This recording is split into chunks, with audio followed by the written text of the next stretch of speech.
gawin ninyo. Gamitin ang mga bagong natutuhang salita sa sariling pangungusap. Gawin mo. Pumili ng 2 salitang natutuhan sa aralin.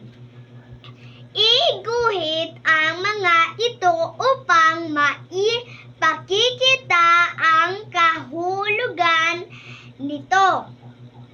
Gawin ito sa isang malinis na papel.